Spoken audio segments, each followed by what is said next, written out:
The year was 1878, and the silence of the high plains was a living thing. It pressed in on the small, lonely cabin Elias Blackwood had built with his own hands, a constant pressure against the thin walls of hewn pine. For Elias, the silence was both a punishment and a refuge. It held the echo of a voice he would never hear again, the ghost of a laugh that had once filled the small space with a light that now seemed impossible. Grief had weight. It settled in the corners of the room like dust. It clung to the wool of his blankets, and it sat heavy in his chest with every breath he drew. He had come here with Sarah, his wife, drawn by the promise of a life carved from the vast, unblemished canvas of the West. They had seen not emptiness, but possibility. Now, alone, Elias saw only the emptiness.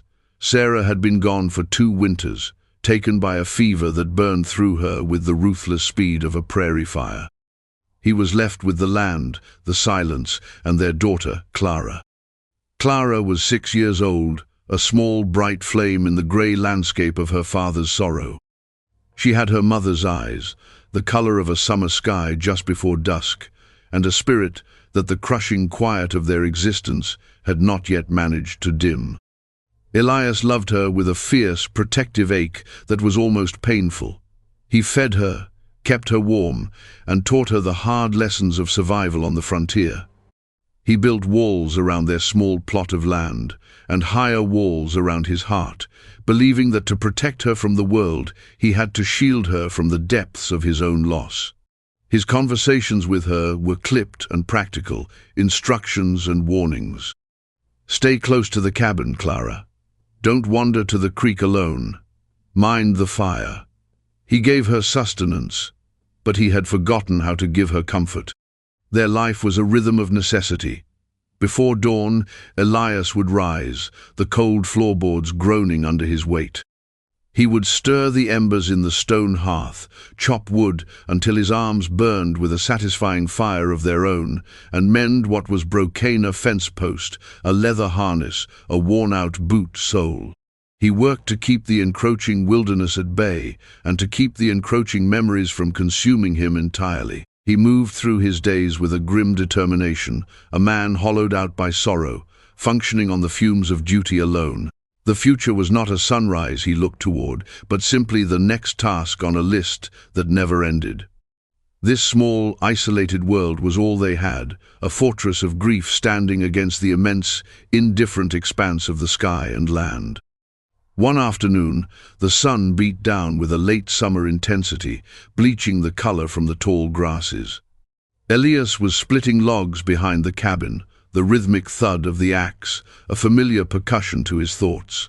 Clara was meant to be on the porch, arranging a small family of pebbles into neat rows. The rule was clear. She was never to leave the shadow of the cabin without him. But the world was wide and full of wonders for a 6-year-old, and the shimmering ribbon of the creek, though forbidden, sang a siren's song. A sharp cry, thin and high, cut through the air. It wasn't the sound of play, it was the sound of alarm. Elias dropped the axe. His heart seized, a cold fist of fear clenching inside his chest. He grabbed the rifle that was always leaning against the cabin wall and moved, his long strides eating up the distance to the front of the house. Clara was not on the porch. He saw her small figure down by the creek bed, a splash of faded blue calico against the tan earth. She was not alone. Kneeling beside her was another child, a native child, small and still, clad in worn buckskin. The child's black hair was matted with dust and burrs, and their skin was stretched taut over delicate bones. Elias's blood ran cold. His mind, conditioned by tales from passing freighters and the nervous gossip in the distant settlement, leaped to the darkest conclusions. A scout, a lure. He raised the rifle, the stock smooth and familiar against his shoulder, his eye aligning with the sight. "Clara." His voice was a raw tear in the fabric of the afternoon. "Get away from her, now." Clara looked up, her face a mask of distress, not for herself, but for the stranger. "Papa, she's hurt, she's scared." "I said now." He advanced cautiously, his boots crunching on the dry ground, the rifle held steady. The native child did not move, only watched him with wide, dark eyes that held no fight, only a profound and weary terror. It was a girl. She couldn't be much older than Clara. Her lips were cracked and pale, and she trembled, not from cold, but from exhaustion and fear. The immediate threat Elias had imagined, war party hidden in the tall grass, began to feel absurd in the face of this small, pathetic reality. This was not a warrior. This was a lost child, half dead from thirst. Clara stood her ground, placing her small body partially in front of the girl, a gesture of instinctive, irrational protection. "She needs water, Papa. Please." Elias's finger hesitated on the trigger. He looked from his daughter's pleading face to the fragile creature huddled on the ground. The hardened shell of his fear and prejudice cracked just a little. He lowered the rifle, the tension in his shoulders easing by a fraction. The world was still a dangerous place. His instincts still screamed caution, but the immediate command of his daughter's compassion was a force he could not deny. "All right," he said, his voice rough. "Bring her to the porch, and stay where I can see you." He did not offer to help, his mistrust still a palpable barrier between them. He watched, his hand never straying far from his weapon, as his daughter coaxed the strange, silent girl to her feet and slowly, haltingly, led her back toward the cabin. The fortress had been breached. Inside the cabin, the air grew thick with a tension that was different from the usual quiet sorrow. It was the tension of a held breath, of a coiled snake. Elias stood by the door, the rifle now resting in the crook of his arm, watching every movement. The native girl, whose name they did not know, sat on the floor just inside the threshold, as if she understood she was an unwelcome guest and dared not venture further. She was a piece of the wilderness brought inside, a tangible reminder of the world beyond his fences that he so desperately wanted to keep out. Clara, oblivious to her father's simmering anxiety, moved with a simple, direct purpose. She fetched a tin cup of water from the bucket, her small hands careful not to spill a drop. She knelt before the girl and offered it. The girl's dark eyes darted from the cup to Elias, then back to Clara. Hesitantly, she reached out with a trembling hand and took it, drinking in small, desperate gulps that spoke of a thirst that went bone deep. When the cup was empty, she handed it back with a silent nod, a flicker of gratitude in her exhausted gaze. "She's hungry, Papa," Clara whispered, looking up at him. Elias gave a curt nod, his face an unreadable mask of stone. He gestured toward the sack of cornmeal. "Make some mush, not too much." The act of providing felt like a concession, a dangerous crack in his defenses. Every instinct screamed at him to take the child back to where she was found, to leave her to her fate, to the people who would surely come looking for her. The thought of them warriors, fathers, brothers sent a fresh wave of unease through him. He was one man, with one rifle and one child to protect. Harboring this girl was an invitation to a conflict he could not win. As dusk began to bruise the sky into shades of purple and orange, the weather turned. The wind picked up, howling around the corners of the cabin like a thing grieving. A low rumble of thunder echoed from the distant mountains, a promise of a storm that would soon break. Sending the girl out into that was impossible, a cruelty that even his fear-hardened heart could not stomach. She would stay the night. The decision settled in his gut like a cold stone. He barred the door and added another log to the fire. The flames cast dancing shadows on the walls, making the small space feel even more confined. The girl sat huddled in a blanket Clara had given her, her eyes following Elias's every move. She had not spoken a word. Her name was a mystery, her story a void. She was simply a presence, a catalyst that had shattered the fragile peace of their solitude. Clara sat near her, sharing the warmth of the hearth. She chattered away, pointing to her dolls, to the pictures in a tattered book, filling the silence with her innocent voice, as if this were a perfectly normal evening. The native girl just watched, her expression unreadable. Elias watched them both, a silent guardian trapped between his duty to his daughter's kindness and his terror of the consequences. The storm broke with a sudden, violent crack of lightning, and the rain came down in sheets, erasing the world outside. Inside the cabin, the three of them were a small, unlikely island in a sea of darkness and noise. Later, when the fire had burned down to glowing embers, and the storm had quieted to a steady drumming on the roof, Clara fell asleep on her cot. Elias remained awake, his rifle across his lap, his gaze fixed on the small form wrapped in the blanket near the hearth. The girl's breathing was shallow, but even in the flickering firelight, she looked impossibly young, her face softened by sleep, stripped of the fear and exhaustion that had marked her earlier. He saw not a Cheyenne, not an enemy, but simply a child, a lost child, far from her own home, her own father. The thought struck him with an unexpected force. Somewhere out in that rain-soaked darkness, a father was searching, his heart gripped by the same cold fear that had seized Elias that afternoon. The shared, universal terror of a parent for a lost child momentarily transcended the divide of language, culture, and conflict. It was a bridge of pure, raw emotion. For the first time, Elias felt a flicker of empathy, a feeling he had thought long buried with his wife. The next morning dawned clear and cool, the world scrubbed clean by the storm. The air was fresh with the scent of wet earth and pine. The native girl was awake, watching the fire as Clara stirred and sat up, rubbing the sleep from her eyes. The immediate tension of the previous night had lessened, replaced by a quiet uncertainty. What now? The storm was over. The girl was stronger. She could not stay. As Elias prepared a simple breakfast of bacon and coffee, he watched the two children. Clara, with the unthinking generosity of the very young, was trying to communicate. She pointed to herself, Clara. Then she pointed to the girl, her expression a question.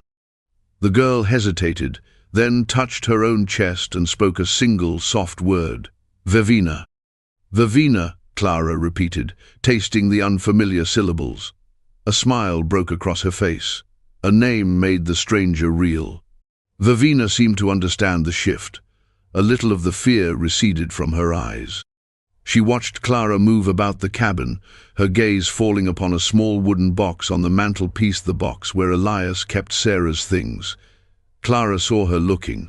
Without a thought, she went to the mantel, carefully took the box down, and opened it. Inside, nestled on a bed of faded velvet, was a silver locket. It was simple, oval-shaped, and worn smooth with time. It had been Sarah's most prized possession, a gift from her own mother. After Sarah's death, Elias couldn't bear to look at it, but he couldn't bring himself to put it away completely. He had given it to Clara, a tangible piece of the mother she barely remembered. Elias started to speak, to tell her to put it back, but the words died in his throat. He watched, frozen, as his daughter lifted the locket from its box. The silver chain pooled in her small palm. She turned to Vivina, whose eyes were wide with a kind of quiet awe. Vivina was shivering slightly, more from nerves than cold now. She looked small and alone, a solitary figure against the backdrop of their lives. Clara saw it too. She saw a girl who had nothing, who was lost and frightened. And in that moment, she did something that would alter the course of all their lives. She took the locket, her one true treasure, and stepped toward Vivina. She lifted the chain and, with gentle, solemn fingers, fastened it around the native girl's neck. The silver oval rested against Vivina's buckskin dress, a startling, luminous gleam of civilization against the wild. Vivina's hand rose to touch it, her fingers tracing its smooth surface as if it were a talisman of impossible power. Her dark eyes lifted to meet Clara's, and in them was a depth of understanding that needed no words. Elias felt as if the world had tilted on its axis.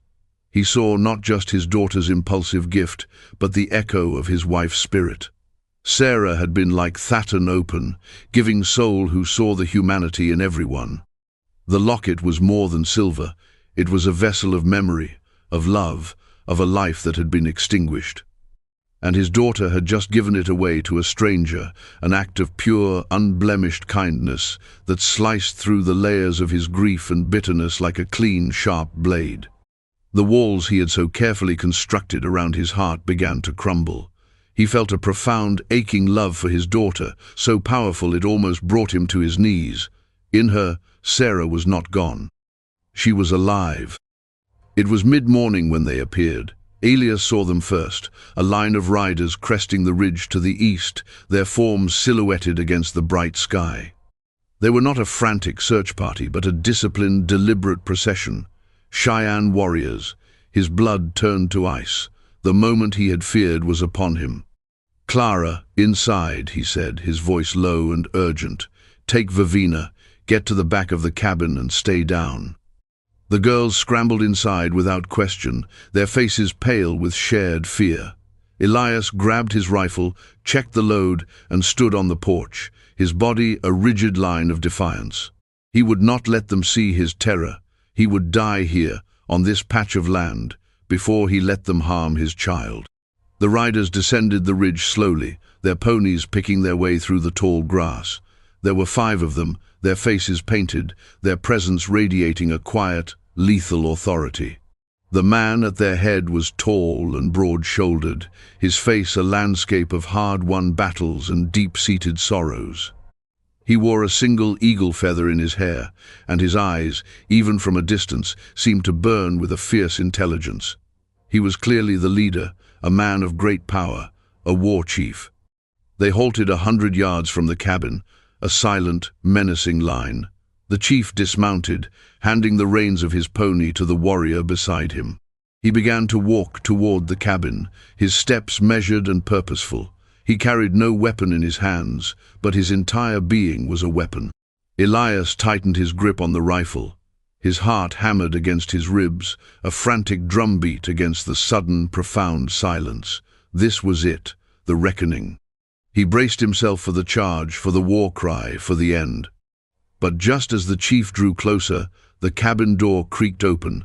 Vivina, unable to stay hidden, ran out onto the porch. "Papa!" she cried out, her voice a thin, reedy sound in the vast emptiness. The chief stopped dead. His impassive face broke, relief and love flooding his hard features.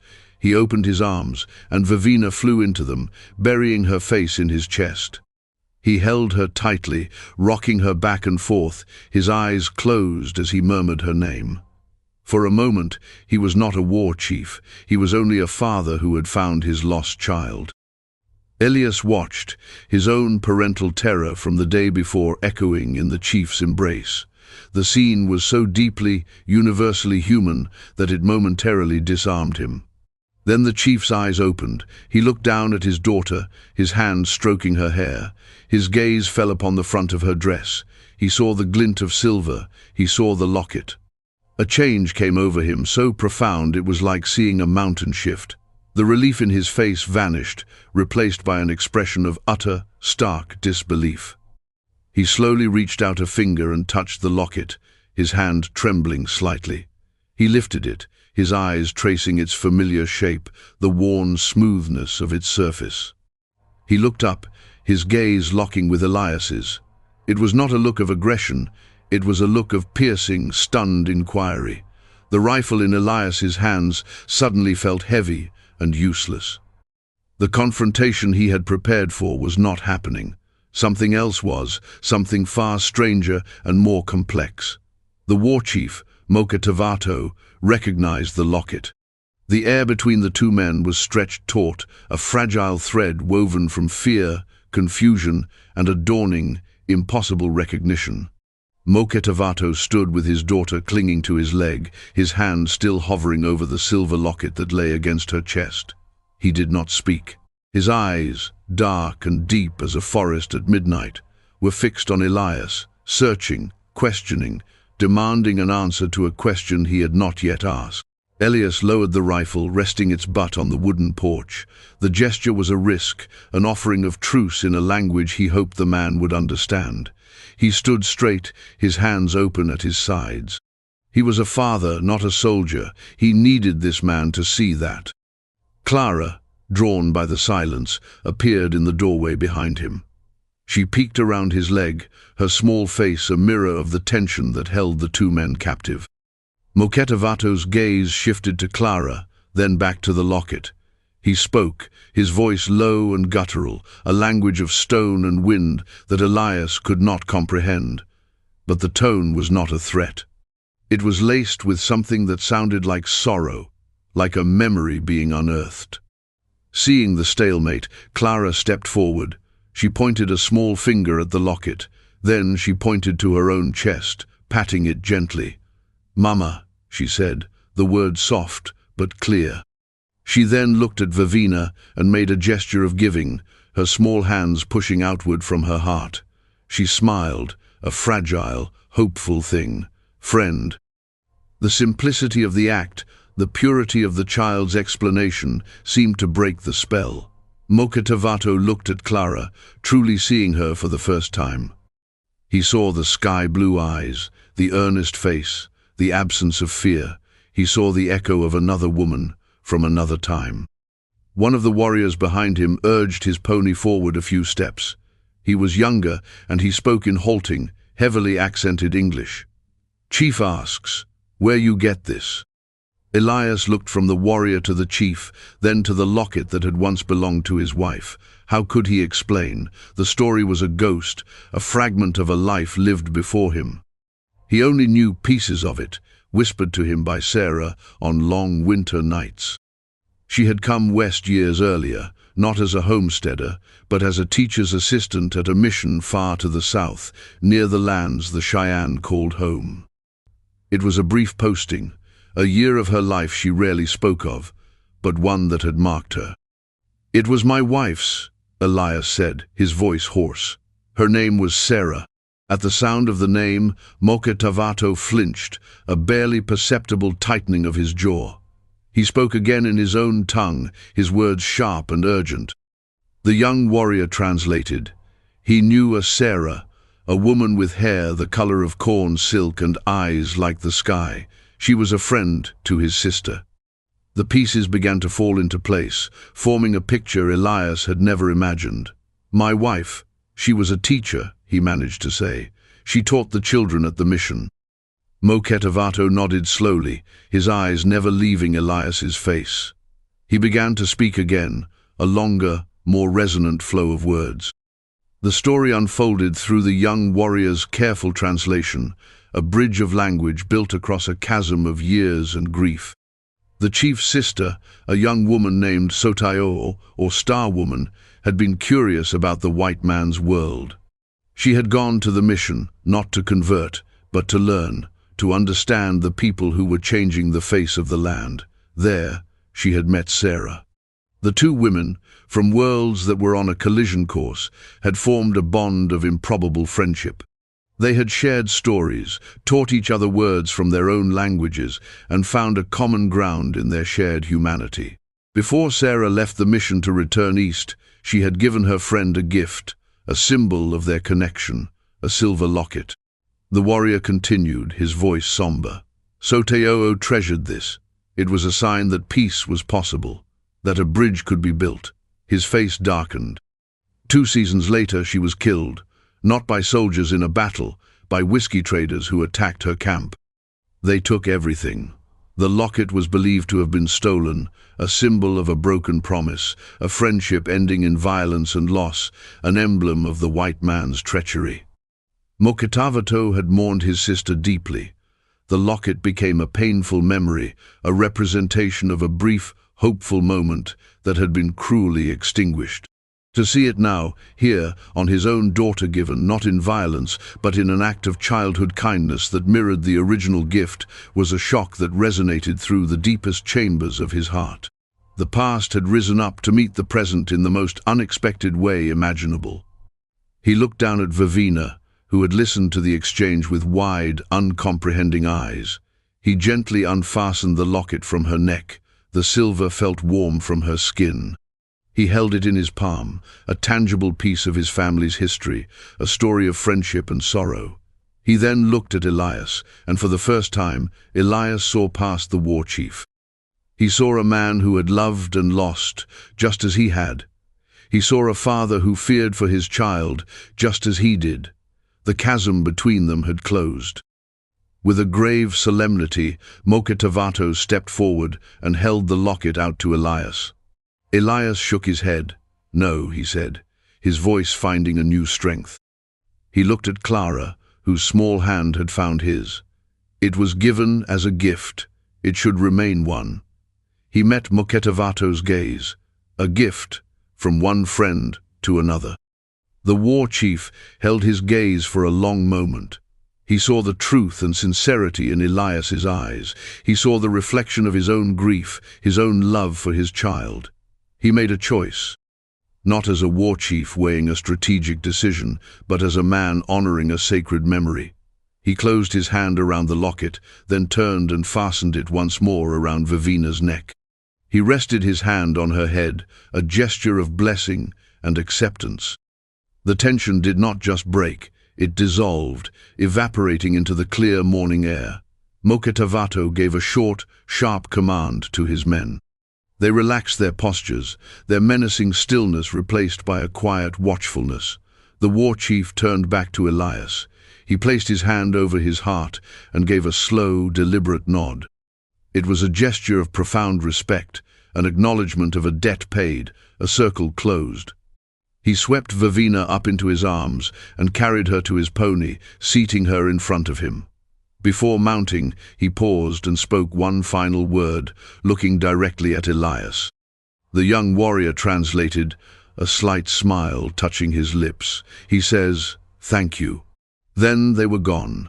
They rode back up the ridge, not as a war party, but as a father taking his daughter home. Elias stood on the porch with Clara, watching until their silhouettes disappeared against the vast, blue canvas of the sky. The cabin was quiet again when they went back inside, but it was a different kind of quiet. The suffocating silence of grief had been replaced by a silence of peace, of wonder. The air felt lighter, the space larger. The fortress had been breached, not by an enemy, but by an act of grace. Elias sank onto the bench by the table, the strength finally leaving his legs. He pulled Clara into his lap, holding her close, burying his face in her hair. He breathed in the scent of her, of wood smoke and childhood. He did not have the words to explain the enormity of what had just happened, the strange and beautiful collision of past and present. He could only hold her. "Is Vivina safe now, Papa?" she asked, her voice muffled against his shirt. "Yes," he whispered, his voice thick with emotion. "She's safe. She's with her father." He looked around the small room that had been his prison for 2 years. He saw the rough-hewn table where Sarah had served their meals, the cot where she had slept, the empty space beside him that had ached with her absence. The pain was still there, a dull, familiar throb. But for the first time, it was not the only thing he felt. He also felt a surge of overwhelming pride and a nascent, fragile hope. The locket was gone. The last physical piece of Sarah he had held onto was now traveling across the plains, resting against the chest of a Cheyenne girl. But in its absence, Sarah's spirit felt more present than ever. It lived on not in a piece of silver, but in their daughter's heart. It had reached across the divides of culture, of hatred, of time itself, to protect them. Sarah's love, channeled through her daughter, had stopped a war before it could begin. It had turned a feared enemy into a man who understood. That evening, as the sun set and painted the plains in hues of rose and gold, Elias did not bar the door with a sense of dread. He sat with Clara on the porch steps, watching the stars begin to prick the darkening sky. He pointed out the constellations, telling her the names Sarah had taught him. He told her stories of her mother, not just of her death, but of her life, of her laughter, of her boundless kindness. He spoke of her as if she were a living presence, a warm light rather than a cold shadow. He had built this homestead as a bulwark against the world, a place to hide from his pain. But today, the world had come to his door, and it had not brought the destruction he feared. It had brought a lost child, a memory, and a chance for a new beginning. The land no longer seemed merely hostile and indifferent. It was a place of harsh beauty, yes, but also a place of profound and unpredictable connection. A place where a simple act of kindness could rewrite a history of conflict. He hugged Clara tightly, feeling the steady beat of her small heart against his chest. He was still a man marked by loss, living on the edge of a wild and uncertain world, but he was no longer a ghost. He was a father, and for the first time in a very long time, he looked out at the vast, silent land and felt not the weight of what was gone, but the immense, quiet possibility of what was to come. Home was not just a fortress against sorrow, it could also be a beacon of hope.